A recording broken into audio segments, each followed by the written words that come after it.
دے دے تو یہ قربانی کرنے شخص پر واجب ہے۔ اہل سنت والجماعت کے احناف کے دلائل موجود ہے، جن دلائل کو سمجھنا ضروری ہے اور اس کو توجہ سے آپ ذرا دلائل کو سماعت فرمائیں۔ دلیل نمبر 1 سورۃ الکوثر آیت نمبر 2 فصلی لربک وانحر، اے پیغمبر آپ اپنے رب کی نماز پڑھیں اور قربانی کریں۔ فصلی لربک وانحر، آپ اپنے رب کی نماز پڑھیں اور قربانی دیں۔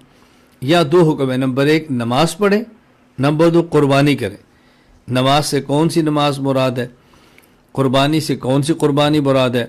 امام ابو بکر احمد الرازی الجساس رحمہ اللہ، وفات 370 ہجری، احکام القرآن الجساس میں سورۃ الکوثر کے تحت فرماتے ہیں قال الحسن صلاۃ یوم النحر و نحر البدن۔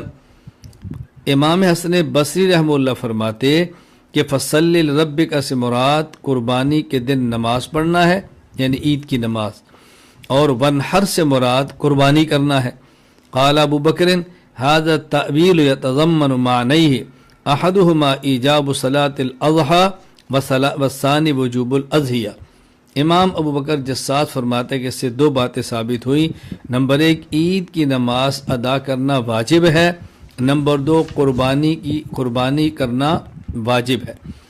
اسی طرح اس آیت کے تحت مشہور مفسر علامہ قاضی ثناء اللہ پانی پتی رحمہ اللہ، وفات 1225 ہجری، التفسیر المظہری میں ارشاد فرماتے ہیں قال عکرمہ وعطاء وقتادہ فصلی لربک صلاۃ العید یوم النحر وانحر نسکک فعلی ھذا یثبت بہ وجوب صلاۃ العید والاضحیہ۔ حد اکرمہ، عطا اور قتادہ فرماتے کہ فصلی لربک سے مراد یہ ہے قربانی کے دن عید کی نماز، اور ونحر سے مراد یہ ہے قربانی کرنا۔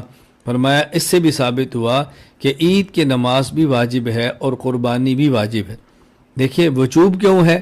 فصلی یہ امر کا صیغہ ہے، اور مطلق جب امر بولا جائے تو اس سے مراد ایجاب ہوتا ہے، واجب کرنا ہوتا ہے، الا یہ کہ واجب نہ ہونے پر کوئی قرینہ ہو۔